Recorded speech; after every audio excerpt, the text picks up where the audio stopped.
semua bohong tidak boleh? Ada bohong yang ditolerir. Di antaranya kata Nabi, salasun laisa minal kadzab. Ada 3 macam bohong yang tidak dianggap bohong. Bohong tapi tidak dianggap bohong. Dusta tapi tidak berdosa. Kalau memang harus bohong, carilah bohong yang tidak dosa. Bahkan insya Allah ada pahalanya kalau kita ikhlas. Apa itu? Pertama, hadisul rajulu limar'atihi au hadisul mar'atu li zawjiha. Bohongnya seorang suami untuk menyenangkan hati istrinya. Enggak apa-apa. Untuk menyenangkan hati istrinya. Misalnya suami pulang dari kantor perutnya lapar. Begitu makan nyobain sayur asinnya luar negeri.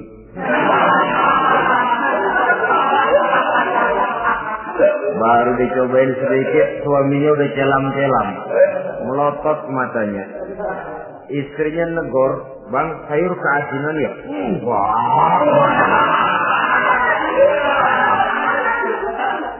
Soal keasinan bagus. Cuma tadi di kantor saya sudah diajak makan oleh teman, jadi masih kenyang. Simpan sajalah, nanti sore kita baru makan. Lapar, kesel, jongkok, tapi karena mau menyenangkan istri.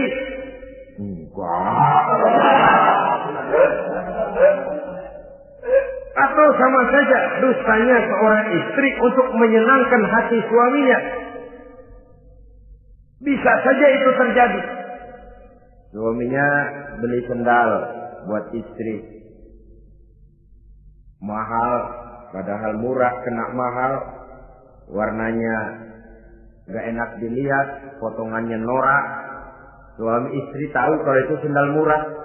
Suaminya tanya, gimana bu sendal yang saya beli? Wah, cakep bener bang, luar biasa. Tangga kita mana ada yang pakai sendal begitu. Memang kagak ada, jelek.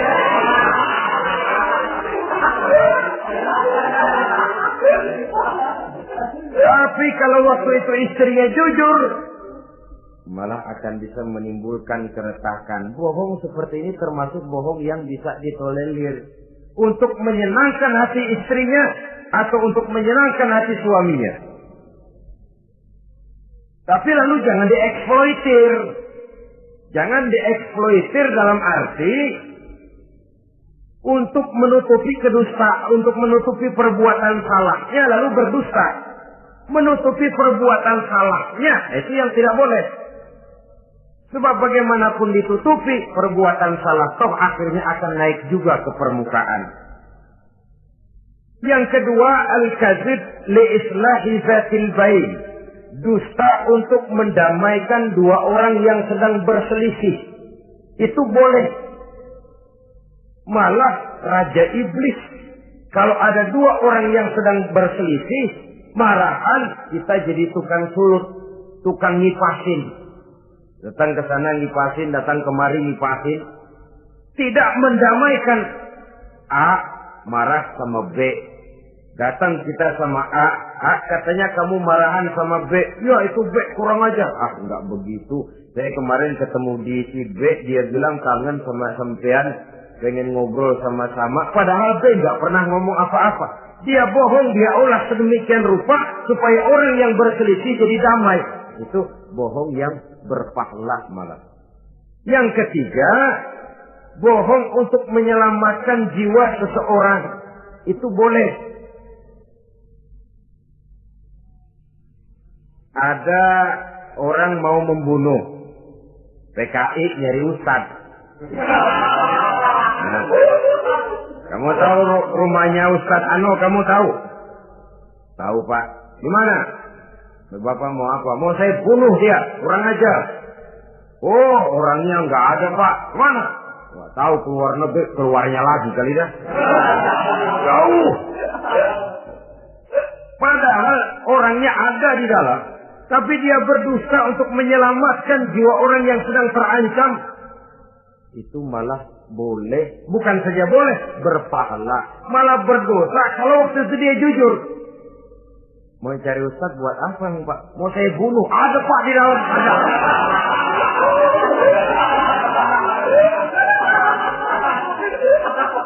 Sentimen. Kalau perlu saya bantuin Pak. Ada.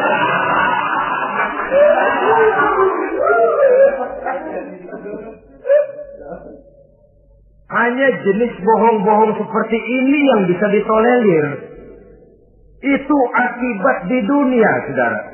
Kita sudah bisa terkucil dari pergaulan, retak rumah tangga, usaha mengalami kebuntuan, masyarakat mengalami keresahan akibat dusta. Di akhirat nanti, na'udzubillah, summa na'udzubillah. Kita baca dalam riwayat Mi'raj, Rasul melihat orang yang lidahnya menyengser ke tanah, digunting, putus, bersambung lagi, digunting lagi, putus lagi, bersambung lagi. Kadang dituangi dengan coran api neraka. Na'udzubillah, coran neraka. Kita nginjak puntung aja lompat.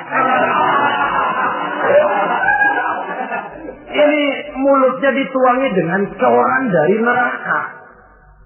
Innalillahi wa inna ilaihi raji'un. Ya, tapi kalau dituangi coran begitu dari neraka kan terus mati sekaligus. Ya, kalau terus mati lumayan. Neraka itu kata Quran, kullama nadijat juluduhum baddalnahum juludan ghairaha liyazuqul azab. Tiap kali hancur kulitnya, kami buatkan kulit yang baru. Diazab lagi, hancur lagi, dibuatkan lagi. Untuk apa begitu? Liyazuqul azab, biar dia rasain. Kalau sekali kemplang mati mah enak. Pokoknya diazab di neraka, digejrot, mati, selesai. Lumayan. Ini nggak ada matinya. Penyet, bangun lagi, kemplang lagi, persis salam cemen.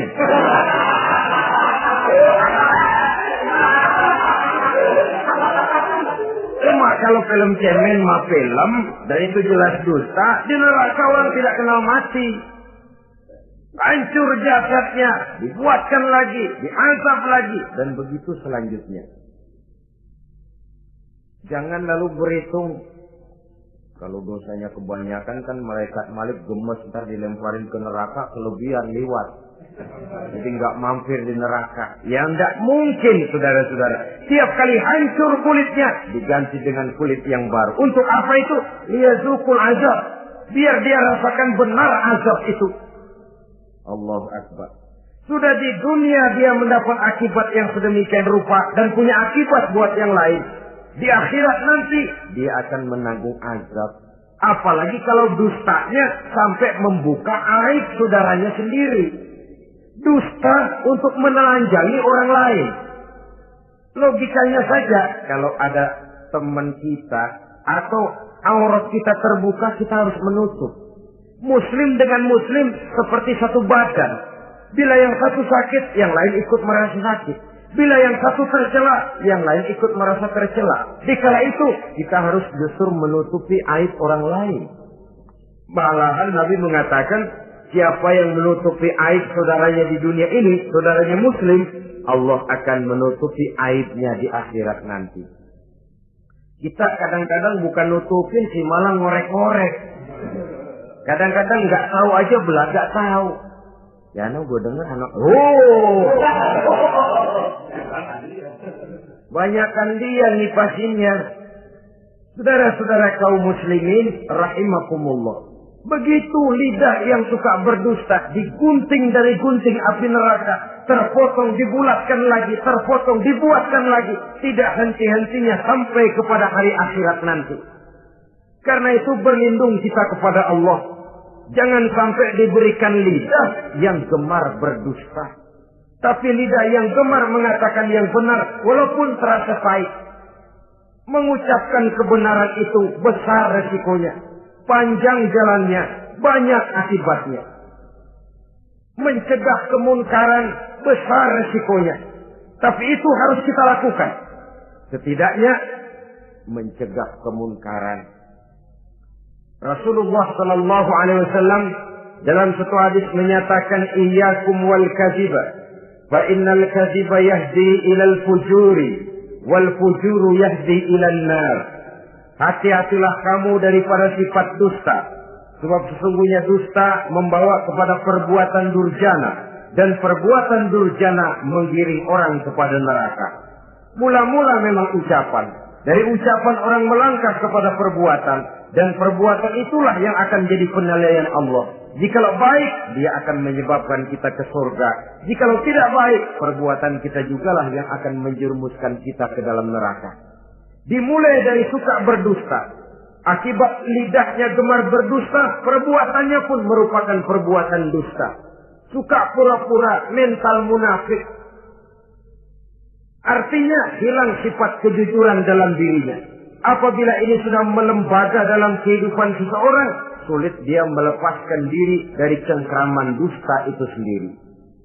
Untuk jangka pendek di dunia ini maupun jangka panjang di akhirat nanti, dusta hanya akan membawa malapetaka bagi diri yang bersangkutan dan juga bagi orang lain. Benar kalau tadi pepatah mengatakan salamatul insan fi hifdzil lisan. Bahkan ada yang bilang kalau lidah lukai hati, kalau pedang lukai tubuh, masihkan ada harapan sembuh. Kalau lidah lukai hati, kemana obat hendak dicari? Kita tampar orang dengan tangan 2-3 hari, 2-3 jam bahkan sudah hilang bekas tamparan itu. Tapi kita tampar orang dengan lidah, dengan ucapan, seumur hidup dia akan tetap ingat. Kita bohongi orang, kapan ketemu dia ingat nih, dia nih. Nih yang kerjanya bohongin melulu. Gimana aja ada bohongnya. Kalau sudah dicap sebagai pendusta, kita memang nggak tahu, tapi tiap kita jalan orang iringi perjalanan kita. Pembohong, pembohong, pembohong. Saudara, masyarakat ini punya hukum yang tidak tertulis, tapi lebih kuat dan lebih kejam daripada hukum yang tertulis. Sehingga lalu orang mengatakan sekali arang tercoreng di dahi, seumur hidup orang tak percaya. Ini artinya hukum masyarakat itu lebih kejam daripada hukum yang tertulis. Sekali kita dicap sebagai pendusta, lain kali kita mau benar-benar banget juga. Aku benar-benar banget ini, sumpah dah. Alah, sumpah lu udah lalap dah, udah laku. Ya Allah, kita sumpah pun orang gak percaya. Ya kalau binatang kita pegang ekornya, barangkali. Tapi kalau orang jelas omongannya yang kita pegang. Nah kalau omongannya sudah nggak bisa dipegang, apanya lagi yang kita harapkan? Oleh karenanya, saudara-saudara, lidah yang kecil bentuknya tapi besar akibatnya ini harus diisi dengan nilai-nilai iman. Lidah yang sudah dimasuki nilai iman akan berat untuk berdusta, berat untuk memfitnah, berat untuk menggunjing, ringan untuk mengucapkan yang baik, ringan untuk zikrullah, ringan untuk baca Quran, ringan untuk musyawarah terhadap hal-hal yang baik. Lidah yang ada imannya, aduh berat saja kalau sudah memfitnah orang, berat kalau harus menggunjing orang. Tapi lidah yang belum ada imannya, nyelonong saja.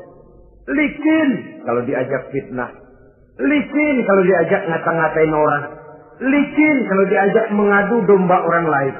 Dan ini akan berakibat nantinya timbulnya keretakan, keresahan sejak dari pribadi, rumah tangga, masyarakat luas. Akibat apa? Dusta. Dari sekian dusta yang paling kita khawatirkan adalah kalau kita sampai dicap oleh Allah sebagai pendusta agama. Beragama tapi dianggap pendusta. Agama sekedar lipstik, agama sekedar dekorasi, agama sekedar penghias kartu tanda penduduk, tapi hidup jauh dari tuntunan nilai-nilai agama. Pendusta-pendusta agama semacam ini pada gilirannya akan terkena penyakit yang disebut munafik. Iman lidahnya tapi kufur hatinya. Islam ucapannya tapi kufur perbuatannya.